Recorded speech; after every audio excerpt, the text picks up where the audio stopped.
Cumprimento a igreja, a graça e na paz do Senhor Jesus Cristo, amém? Amém. Irmãos, vamos abrir a palavra de Deus no Evangelho de Marcos.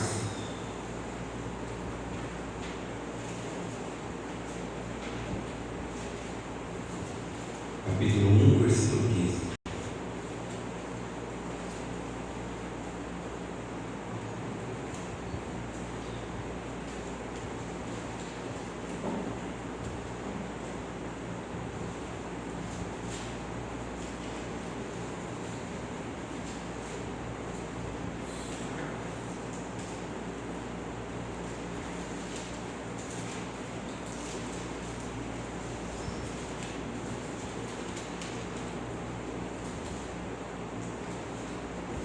Todos acharam?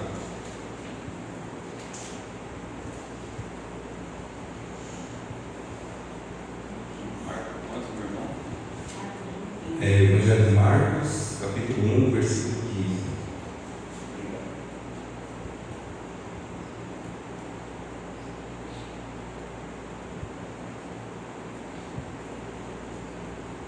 Eu vou fazer a leitura. Diz assim a palavra do Senhor: E dizendo, o tempo está cumprido e o reino de Deus está próximo. Arrependei-vos e crede no Evangelho. Poderoso Deus, eterno Pai, Santo Deus, estamos aqui, Senhor Deus, neste domingo, nas primeiras horas, Senhor Deus, para te louvar, te agradecer. Já cantamos, já oramos, levantamos louvores a ti, Senhor Deus. Te agradecemos, Senhor Deus, por ser um Deus maravilhoso, um Deus de misericórdia, que faz todas as coisas, Senhor Deus, e que nada foge do seu controle, Senhor Deus. O Senhor está no controle de todas as coisas. Te agradecemos, Senhor Deus, porque o Senhor nos deu uma noite tranquila, Senhor Deus. Te agradecemos porque chegamos até aqui e chegamos aqui, Senhor Deus, com um objetivo nessa escola bíblica, de aprender, Senhor Deus, aprendemos da tua sabedoria, porque sabemos que é de ti que emana toda a sabedoria, Senhor Deus. Queremos e desejamos, Senhor Deus, que nós, nesta escola bíblica, possamos aprender da tua sabedoria e possamos sair daqui melhor do que nós chegamos, Senhor Deus. É o que te peço em nome de Jesus. Amém. Amém. Irmãos, nós estamos com uma série de mensagens, o pastor vem trazendo essas mensagens, tá? E essas mensagens, são uma série de mensagens que ela vem falando sobre como é a ordem da salvação. O pastor já falou do chamado irresistível, da eficaz, ele chamou do processo de regeneração que ocorre, e hoje nós vamos falar, na verdade nós temos 2 domingos, esse domingo e o próximo domingo, para falar de 3 temas, tá? E vamos abordar esses 3 temas. Mas para a gente recapitular o que foi dito, que o pastor falou, só para a gente não, às vezes as pessoas não estavam nas outras escolas, vamos só recapitular. Quando o pastor falou do chamado eficaz, ele disse que esse chamado eficaz, ele ocorre quando Deus chama, o Espírito Santo chama especificamente. Existe um chamado geral, quando alguém prega nas praças, quando alguém prega em algum lugar, ou mesmo alguém que vem a uma igreja e ela ouve a palavra, todos escutam a palavra. Porém, nem todos sentem no coração verdadeiramente esse chamado. Então, existe aquela passagem de Mateus que diz que muitos são chamados, poucos são os escolhidos. Assim também é, muitos ouvem a mensagem, mas nem todos verdadeiramente assimilam essa mensagem. E essa capacidade de assimilar essa mensagem, ela vem de Deus. É Deus que faz com que esse chamado seja eficaz. O segundo tema é com relação à regeneração.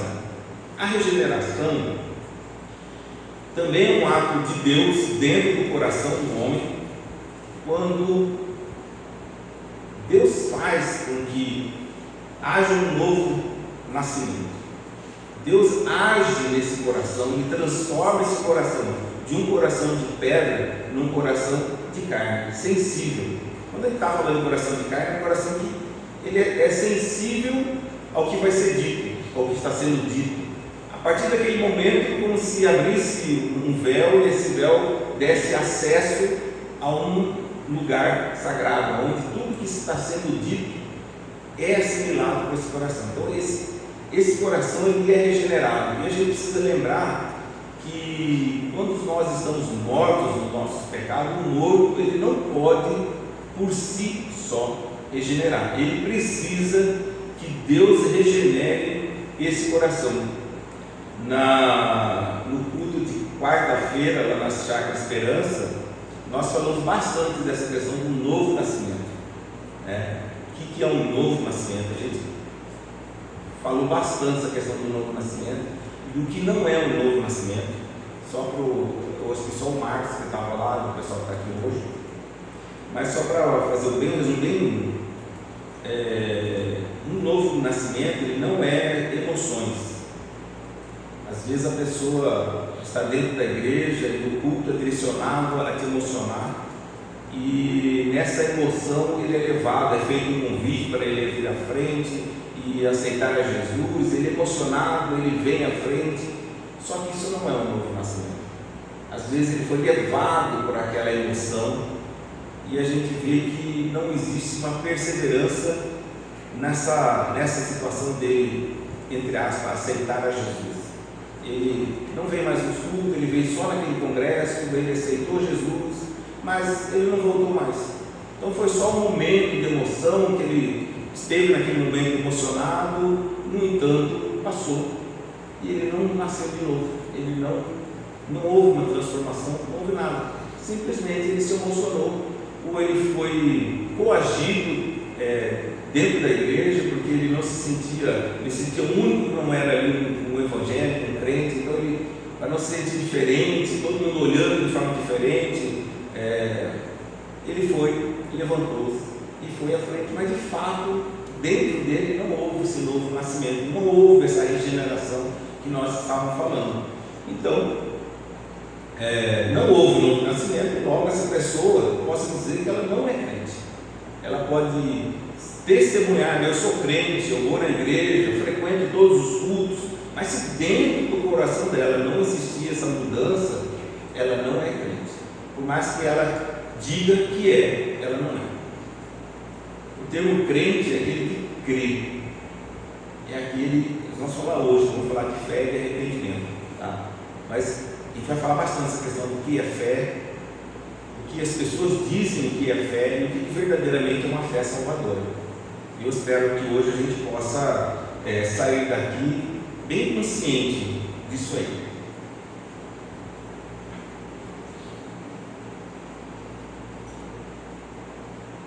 Deixa eu abrir aqui meu material.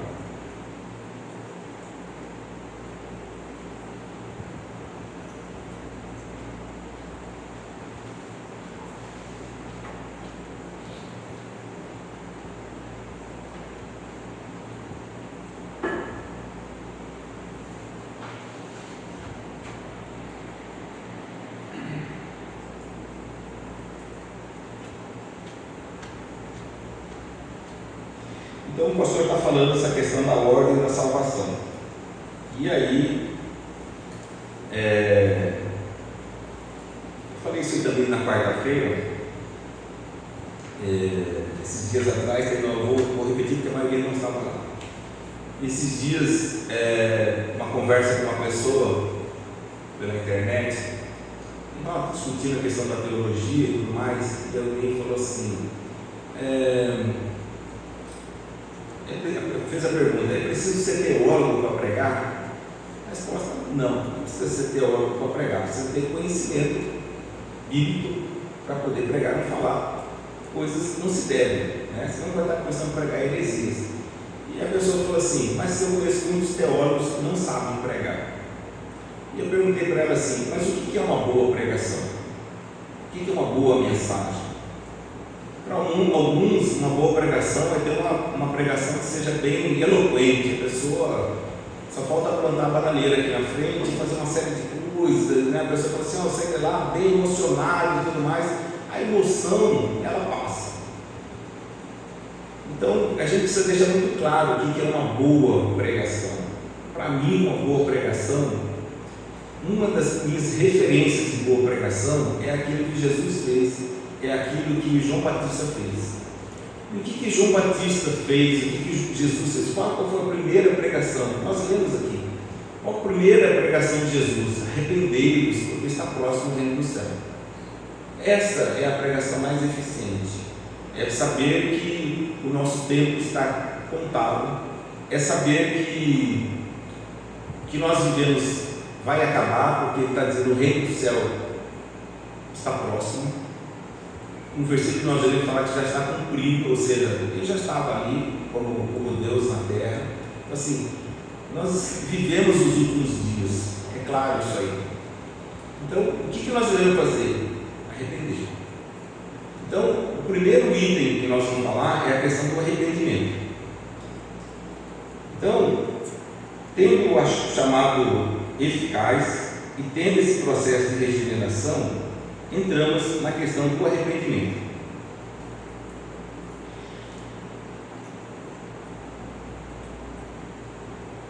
Os irmãos abram para mim na Epístola dos Romanos, Romanos 8, versículo 29 e 30.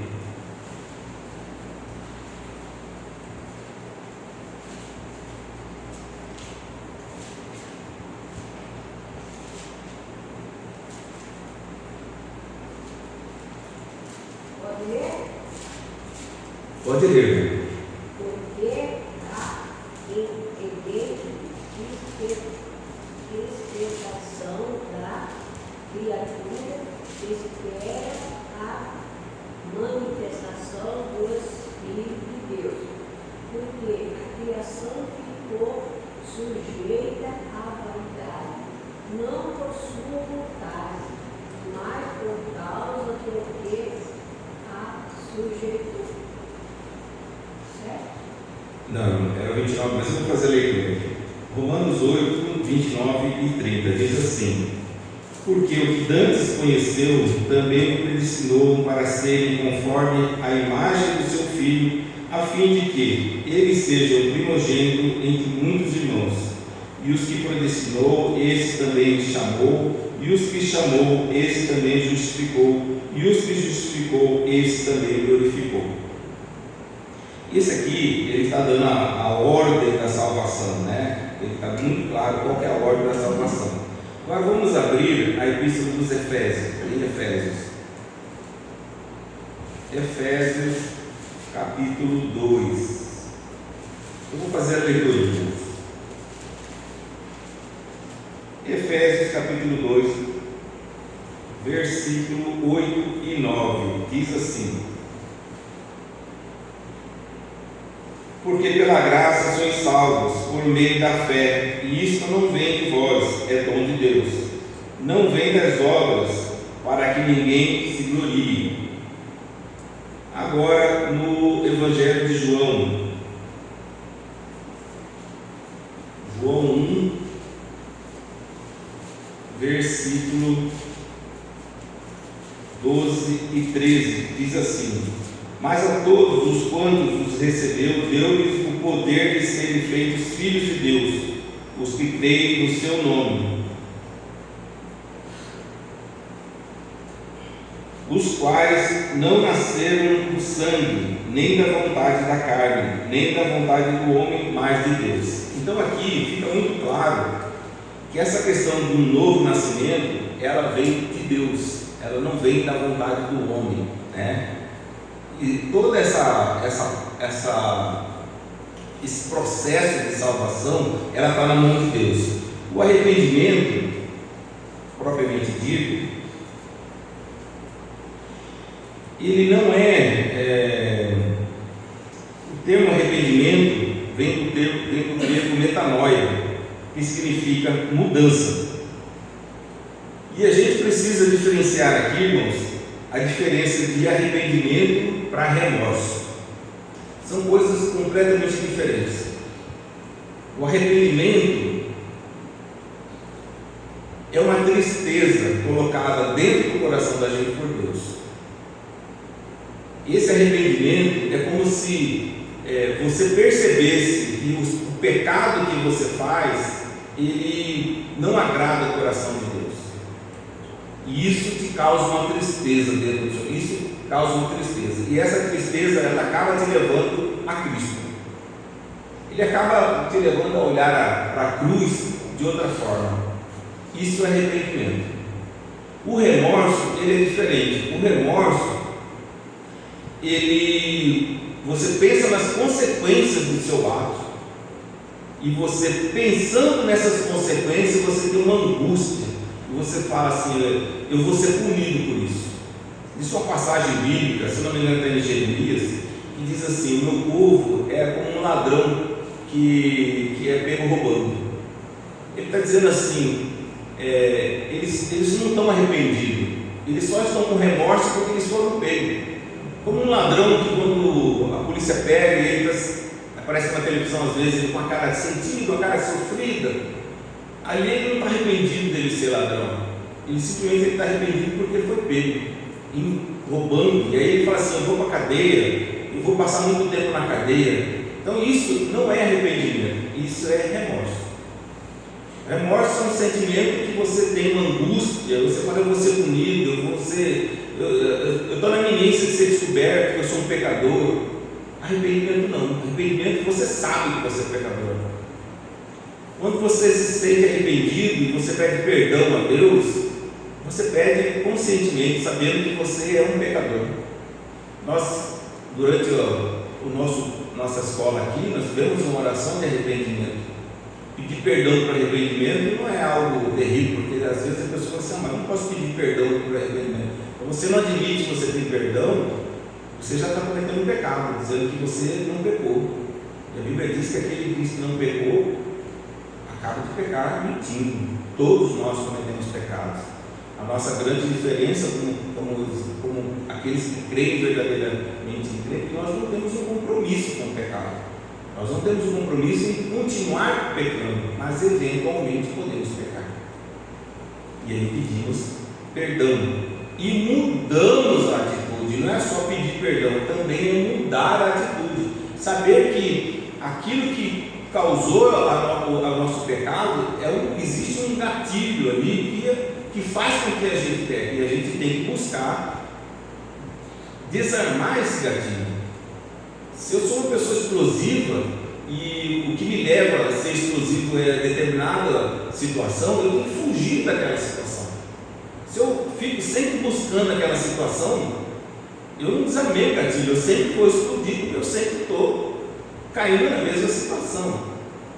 O adúltero que adulterava, se ele ficar constantemente se envolvendo no meio de mulheres, ele vai cair constantemente, nem que não seja no ato, mas em pensamento.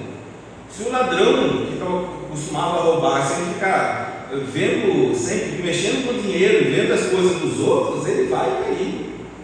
Então, qual é a atitude do crente? Fugir dessas situações, porque ele sabe que ele vai cair.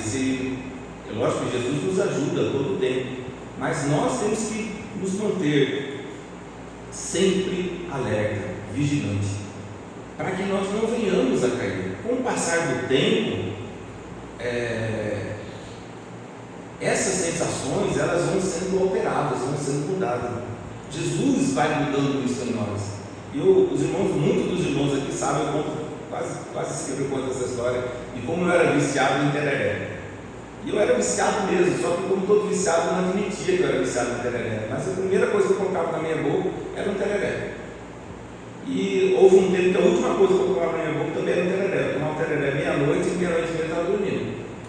E com o passar do tempo, começou fazendo mal, eu já podia tomar tereré até 7 horas, porque senão não dormia direito. E foi encurtando, até chegou uma hora que o tereré começou a fazer mal para mim.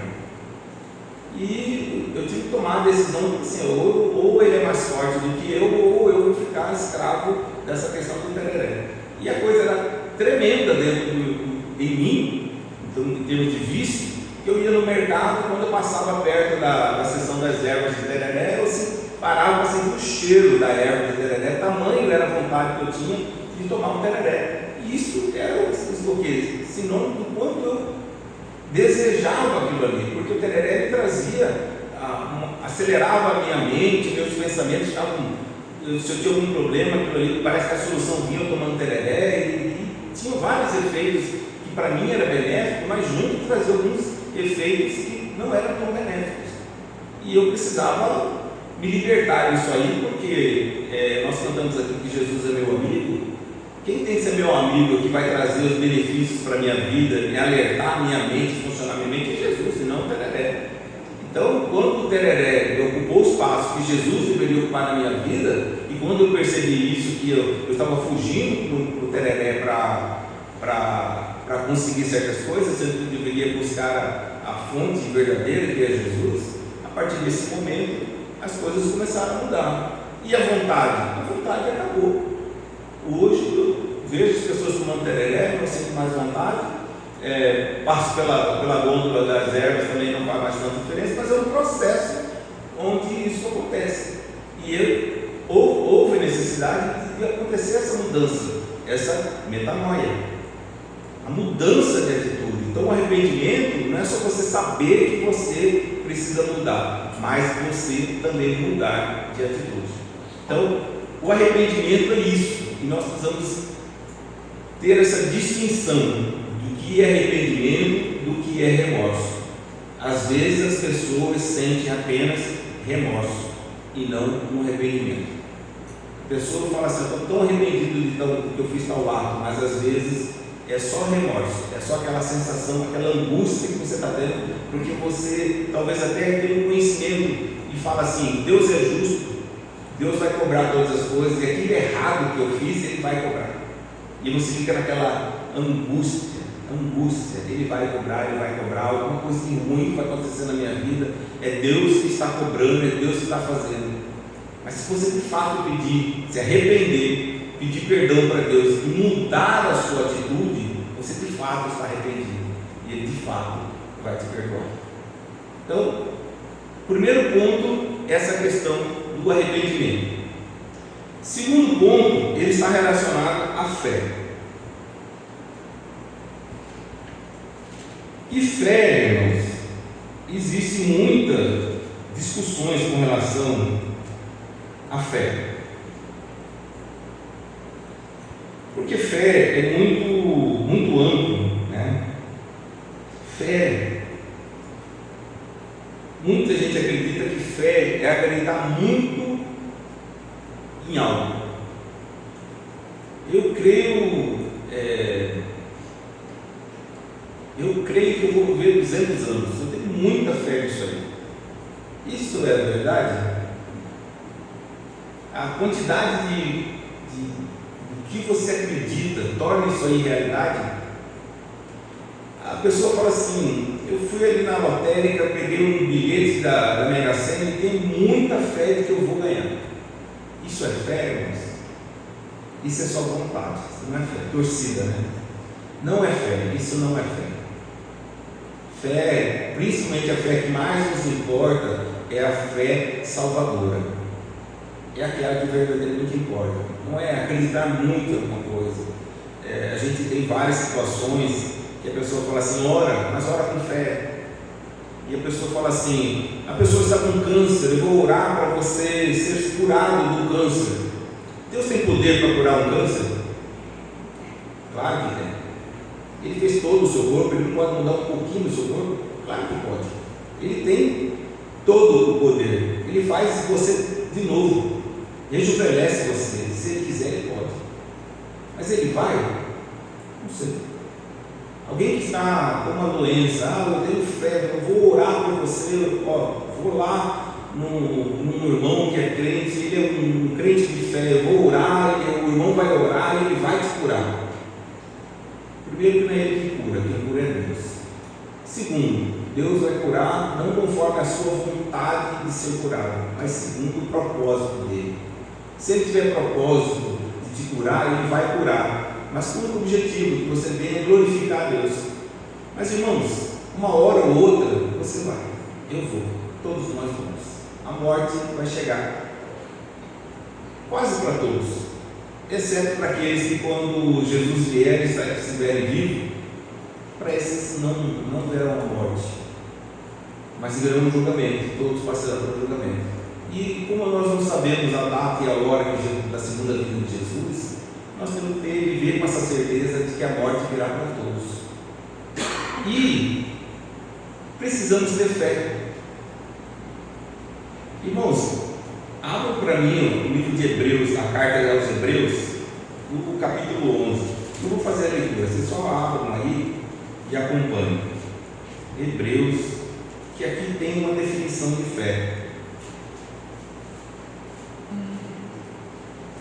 Hebreus capítulo 11,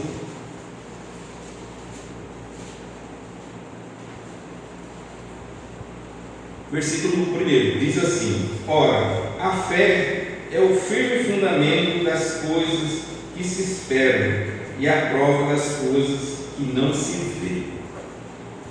Isso aqui é o primeiro versículo do capítulo 11, e por muitas vezes ele é lido em algumas igrejas, e aqui abre um espaço para muita coisa, mas muita coisa mesmo. E entra muito essa questão de o que eu desejo, é a realização daquilo que eu desejo, e eu desejo muitas coisas. Já fui em culto que a pessoa falou assim: eu desejei um sofá e Deus me deu um sofá, eu desejei um carro e Deus me deu um carro, eu desejei uma casa nova e Deus me deu uma casa nova. Tudo nessa questão de fé. Irmãos, se você tiver fé, Deus faz milagre na sua vida. Então, nesse entendimento de fé que a gente leu aqui, cabe muitas coisas. Mas o escritor de Hebreus, ele não estava dizendo isso, tanto que quando ele pega todo o capítulo de fé, ele vai falar de uma série de situações e de exemplos de heróis da fé que vão muito além dessa questão do desejo pura e simplesmente de satisfazer a minha carne. Ele está falando de uma série de heróis da fé. Ele cita vários heróis da fé no capítulo 11, e esses heróis da fé estavam baseados numa fé, numa pátria celestial, algo que vinha posterior à sua vida.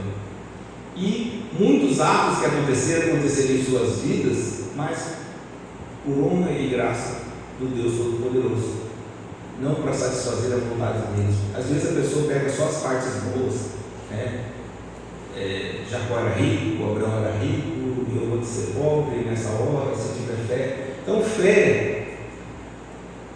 a fé nessa questão da salvação aqui, ele vai falar da questão da conversão no domingo que vem, mas tanto o arrependimento como a fé são duas faces de uma mesma moeda chamada conversão. Então, primeiro vem o arrependimento, depois vem a fé. A fé, a gente sabe que a fé ela não é nossa, é um dom de Deus, dado por Deus. Você não vai sentir essa fé se ele não der essa fé. E essa fé, ela é embasada, o pastor usou, né? Essa fé, ela é dividida em três partes. A primeira parte é chamada de conhecimento. O conhecimento é o seguinte: o crente é preciso saber que Jesus morreu e ressuscitou.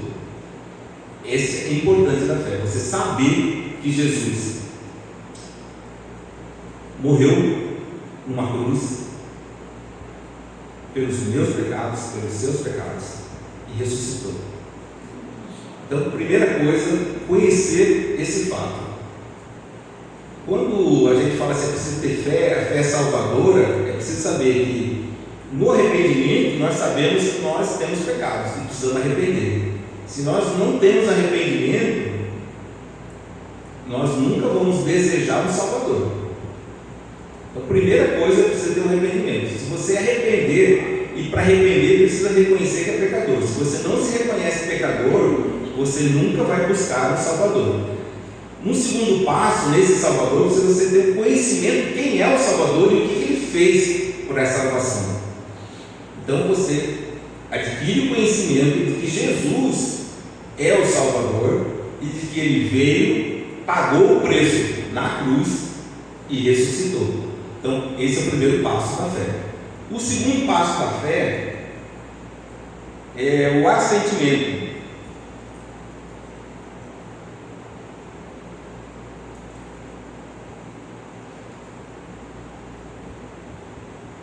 O crente precisa entender e aceitar que esse sacrifício ele foi eficiente, que ocorreu de fato.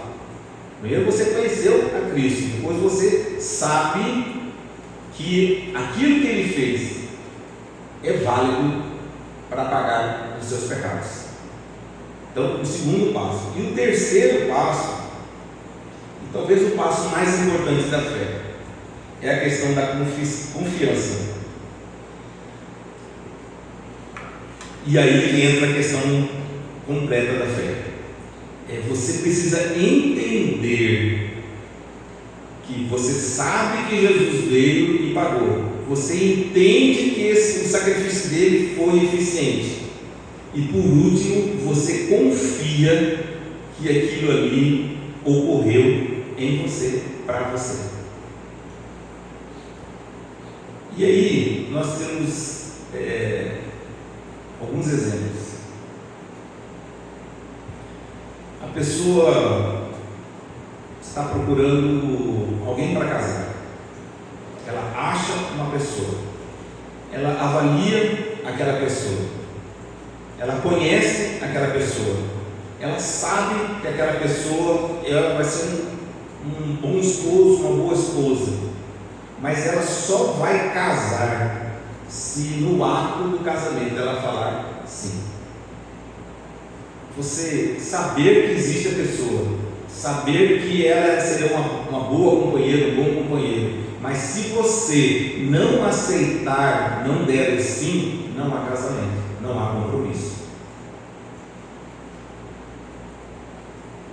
Quando um pastor foi para os Estados Unidos, foi o John Wesley, na viagem ele passou por uma situação no navio, né? Na época que só chegava na América de navio, e ele passava por uma tormenta muito grande. Dentro desse navio havia um grupo de moravianos, que é um grupo sediado de cristão, e esses moravianos, eles, apesar das tormentas, da tempestade, eles estavam calmos fazendo louvores, e ele era pastor, indo da Inglaterra para os Estados Unidos, e ele ficou apavorado.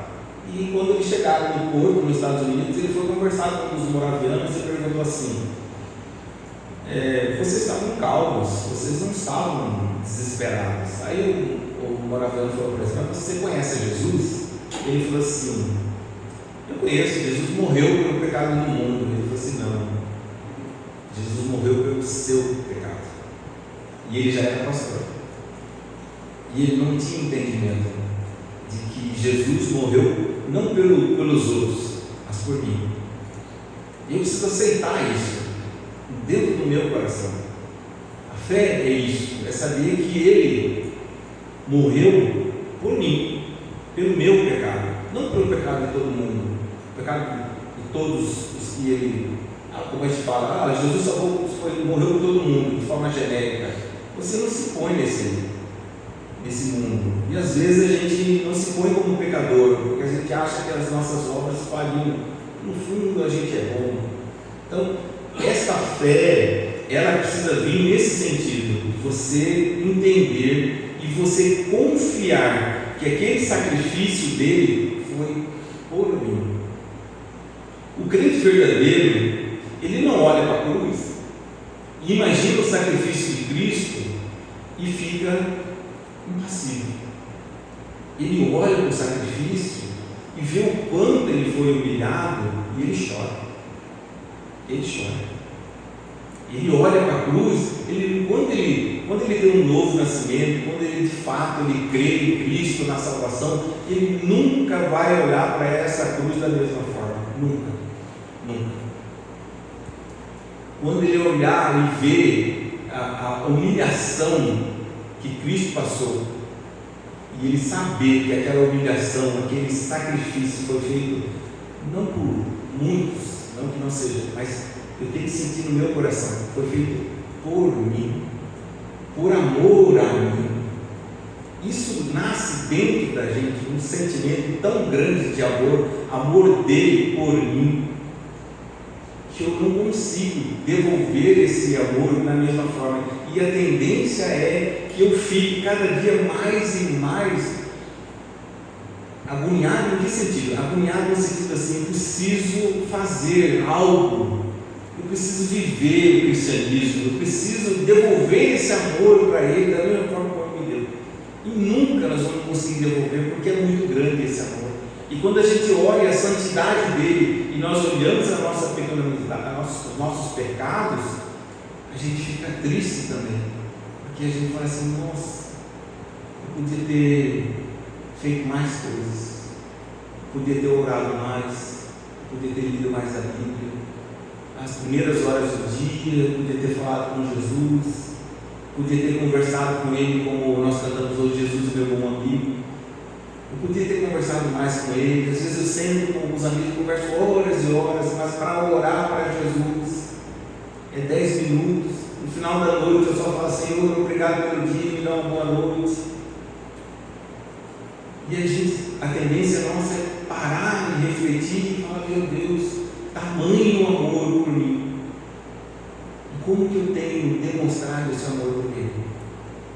Então veja que esse processo de arrependimento e fé, ele culmina com uma gratidão muito grande. Então a gente não vai à igreja, não vem ao culto por obrigação. A gente não vem em uma escola bíblica para saber mais, para sair daqui falando para os outros: eu sei mais do que você.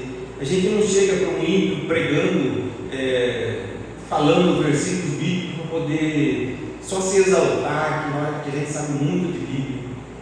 E às vezes a gente não sabe tanto, a gente só leu bastante a Bíblia, está decorando versículos, mas não está entendendo que você é um pecador, assim como ele também é um pecador, e que ele merece ouvir a palavra de Deus, que ele precisa se arrepender, como você um dia se arrependeu também, se é que a gente se arrependeu verdadeiramente. O que nós estamos estudando, a ordem da salvação, irmãos, ele é muito importante. Primeiro, para a gente saber como Deus age em cada um. Segundo, irmãos, porque nós temos muitos conhecidos, parentes, que ainda não descobriram isso ainda. E às vezes nós ficamos agoniados, pensando assim: mas será que essa pessoa não vai despertar? Será que está faltando eu falar alguma coisa? Será que eu estou esquecendo de alguma coisa? Então a escola bíblica, o que nós estamos estudando, ela serve para isso, para a gente entender como foi o processo em nossa vida. Ou se ainda não houve isso na sua vida, como ocorrerá isso aí? E a gente precisa entender isso aí. A gente precisa entender que isso vem de dentro do coração da gente, não é e é colocado por Deus. A obra de Deus da salvação, ela é exclusiva de Deus do começo ao fim. Do começo ao fim. Nós temos algumas diferenças teológicas no mundo evangélico, né? Talvez uma das grandes diferenças é essa questão da salvação, a diferença dos calvinistas e dos arminianos. Nós somos uma igreja presbiteriana, nós acreditamos no calvinismo, né? E esses dias eu vi um vídeo do reverendo Augusto Nicodemos, e a pergunta para ele foi muito simples: qual que era a grande diferença? E ele falou muito claro: a grande diferença ela está na questão do pecado. Uns acreditam que o pecado original ele não foi tão grande, o pecado, que o homem ainda tem a capacidade ainda sobrou nele a capacidade de ter a condição de escolher a Deus. Esses são os arminianos, que são, a maioria são irmãos. A igreja presbiteriana acredita que os arminianos são irmãos em Cristo, eles creem em Cristo, eles acreditam que Jesus é o Salvador, então são irmãos em Cristo, não tem problema nenhum. E existem os calvinistas, como nós fazemos parte, que nós acreditamos que o ser humano ele não tem condição nenhuma de obter a salvação por si só, que ele não tem o livre-arbítrio, ele não tem essa capacidade. Tamanho foi a queda. Se Deus não agir no homem, ele não tem condições. Então, o que nós estamos estudando nessa ordem, como Deus é a forma reformada de estudar a ordem da salvação, é muito importante, irmãos, para a gente entender que processo nós passamos, porque ele é contínuo. Vai estudar essa questão da conversão, que é essa moeda feita de duas faces, do arrependimento e da fé. Depois do link nós vamos falar sobre a questão da conversão, e depois vem as outras partes, né? Que é a justificação e a glorificação, e a santificação e a glorificação. Então a santificação, por exemplo, é um processo onde nós vamos ficar até o último dia das nossas vidas passando um processo de santificação. Isso nós vamos estudar no decorrer das outras aulas, tá? Então eu encerro aqui com essa questão de arrependimento e de fé, deixando bem claro para os irmãos essa questão da diferença de arrependimento e remorso, e a diferença da fé, da base da fé. E o que é fé? A fé principal, aquela fé salvadora, a fé que nos conduz para esse processo que nos leva para a glorificação. Amém, irmãos? Eu vou abrir para perguntas. Se alguém quiser fazer perguntas, estou à disposição para responder.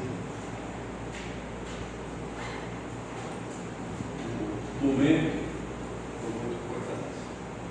As horas que nós estamos passando, creio e cremos, não está sendo em vão e nem por nós queremos, porque Deus disse que nós fizemos aqui para ouvir que nós estamos ouvindo. Não? A fé, eu creio, que é uma coisa que anda a fé. A fé é essa que nós demonstramos aqui. Esse cadáver nós demonstrou. Se eles tivessem a fé e não der a coragem de levantar aqui para mim mesmo, a coragem de estar aqui para ouvir a palavra, a fé ela tem que andar também adentro. Mas a coragem nós temos que ter. É duas partes, fé e coragem. Não sei se né? Mas nós estamos ouvindo, é muito importante. Que Deus nos abençoe sempre nessa oportunidade que nós estamos ouvindo, com a fé e a coragem. Porque a fé nós vemos que nós não podemos conhecer, mas pelo nosso propósito, um ao outro, conheceremos. E como nós podemos conhecer, estamos aqui porque Deus quer falar na casa do Senhor. Como não tem isso? Que Deus nos abençoe. Essa questão da fé e coragem, ouvintes, ela é importante. Por quê? Envolve essa questão do conhecimento também. Porque às vezes a pessoa conhece a Jesus. Existe uma passagem de Tiago que diz assim: os demônios sabem que existe um Deus único e tremem, mas eles continuam sendo demônios. Então, saber que existe, saber que está presente, saber é uma coisa, mas se você não tomar certas atitudes, e vai ficar só no conhecimento intelectual. Porque muita gente fala assim, a pessoa até tem teologia, mas não sabe pregar, ou também tem a questão de didática, tudo bem. Mas às vezes a pessoa tem um conhecimento muito grande teológico, mas o conhecimento teológico não significa que essa pessoa tem um conhecimento verdadeiro com Deus e íntimo com Deus. A Bíblia, algumas pessoas podem pegar esse livro e ler como um livro de história. Mas se você não tiver fé, você não acredita que isso aqui que foi exposto aqui, foi de fato aconteceu, e que Deus age e atua, trabalha até hoje. Não estou falando de novos conhecimentos e novas revelações, eu estou falando que está está escrito na Bíblia, você precisa ter fé de que tudo que está escrito aqui, de fato, aconteceu. São palavras, são histórias, não são só histórias, mas são histórias para exaltar essa grandeza desse Deus maravilhoso. E nós precisamos ter fé de que tudo isso que está escrito aqui é verdade. E quando nós sabemos que tudo isso é verdade, sabemos que tem uma promessa do julgamento. Jesus disse que está próximo ao reino do céu. Quando ele está dizendo que está próximo ao reino do céu, muita gente pode dizer assim: então está próximo ao meu descanso. Descanso para aqueles que estão com Ele.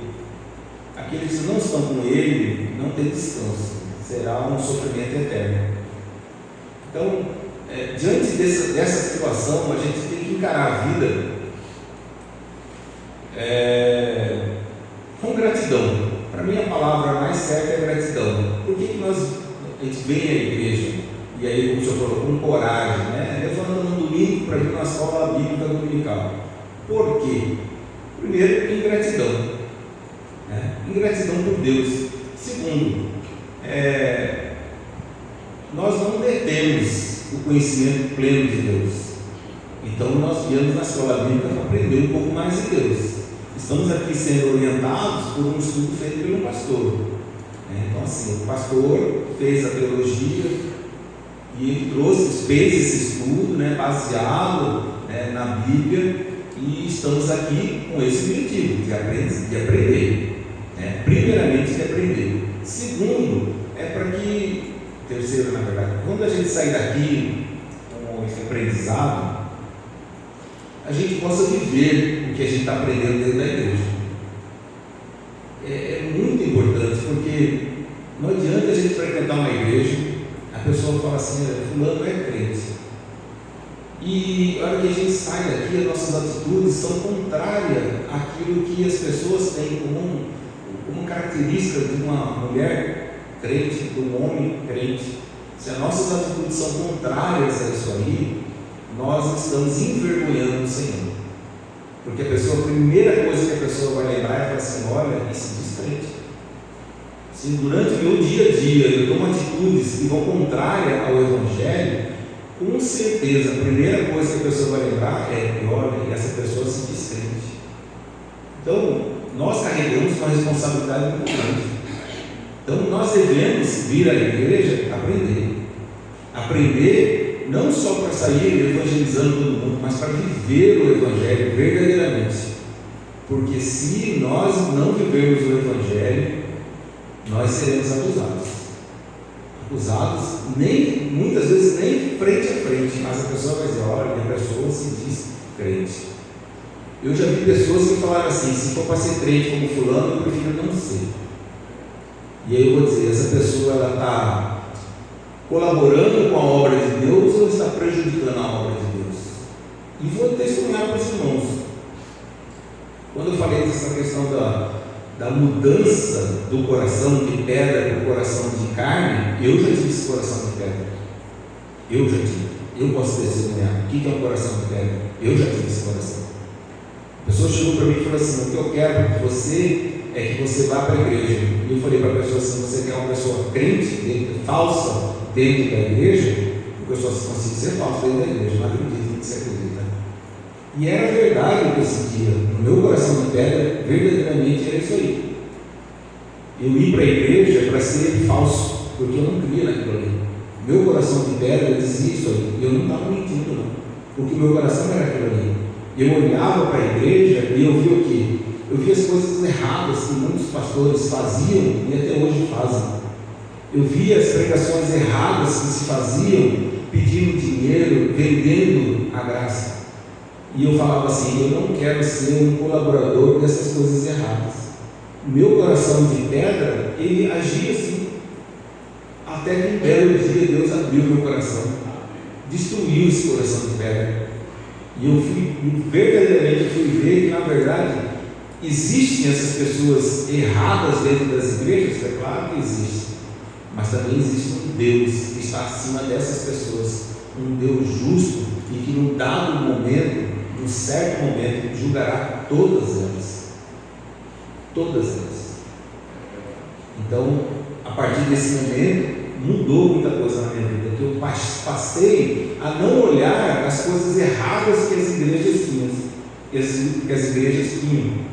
Eu comecei a ver como que eu deveria servir esse Deus maravilhoso, que Deus estava nas igrejas, e eu deveria servir a esse Deus, sem me importar com as coisas erradas que eu estava vendo. O meu foco, quando eu estou sentado lá no banco, é olhar para esse púlpito e ouvir a palavra que está saindo do pregador aqui, como se Deus estivesse usando ele para falar.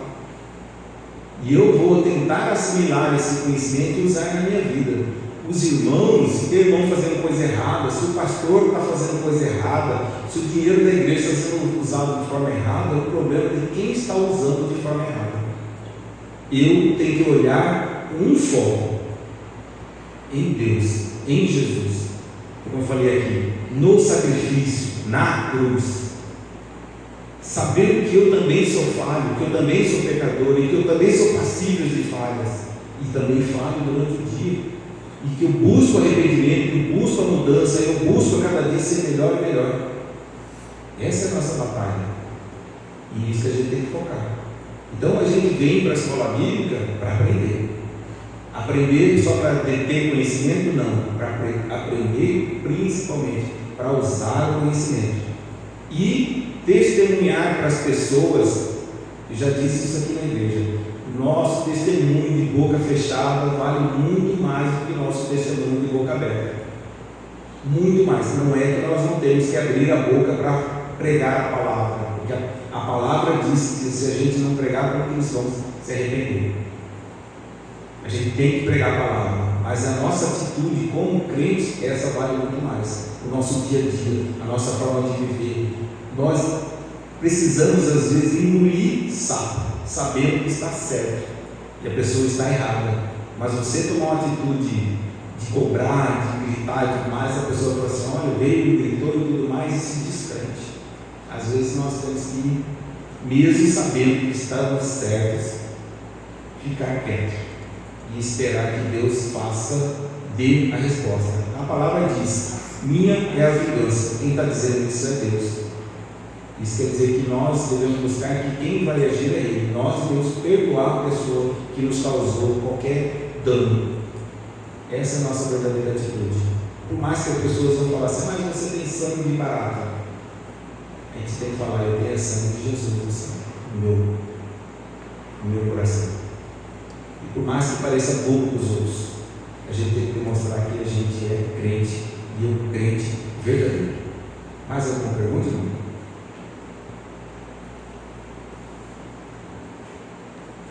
Todos quietos? Então podemos encerrar.